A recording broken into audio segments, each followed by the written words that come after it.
Critique épisode numéro 7 de Daredevil Born Again.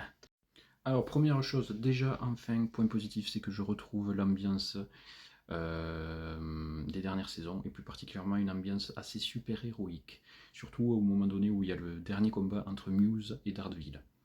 C'est cette ambiance qui a été perdue dans les derniers épisodes, où on était vraiment dans une série qui n'avait rien à voir avec des super-héros, tout simplement, enfin mon avis personnel, à part certains moments comme dans le dernier où il sauve entre guillemets la jeune fille, où il y a des petits fights et tout, etc., mais sans plus quoi. Alors que là, dans cet épisode, bon, le début était un petit peu chiantos à suivre, mais à la fin, tu vois, tu retrouves cette ambiance, et c'est ça qui potentiellement est cool. Petit point négatif, donc, la copine de Daredevil qui tue Muse. Pourquoi? C'était censé être un méchant. Moi, j'aurais aimé que ça soit le méchant qu'on suit de la saison jusqu'à la fin, enfin, début de la saison jusqu'à la fin. Pourquoi elle le tue?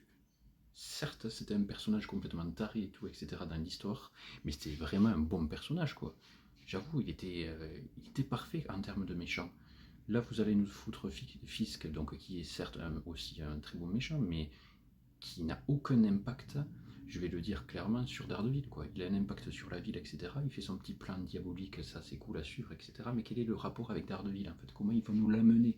Peut-être qu'ils vont nous l'amener dès la fin de la saison, qui sait? Mais comment ils vont nous l'apporter? C'est ça que j'aimerais bien voir. Mais pour moi, ça, pour le moment, c'est un point négatif. Et la mort de ce perso-là, de ce psychopathe, ça en est un aussi. Donc, mis à part ça, un petit 7 sur 10, toujours pareil, c'est vraiment la moyenne de cette série, je pense ça va être situé entre 7 et 8 sur 10. Il y a du potentiel, mais c'est un petit peu certains moments du potentiel gâché, quoi. Donc c'est un peu dommage. Donc voilà les gens, merci à tous d'avoir suivi ce petit TikTok sur la critique de l'épisode numéro 7 de Daredevil Born Again. On se retrouve la semaine prochaine, je crois, pour le dernier. Je sais pas encore combien il y a d'épisodes. Il y en a 9 ou 10, aucune idée. Bon bref, dites-le moi. Bisous!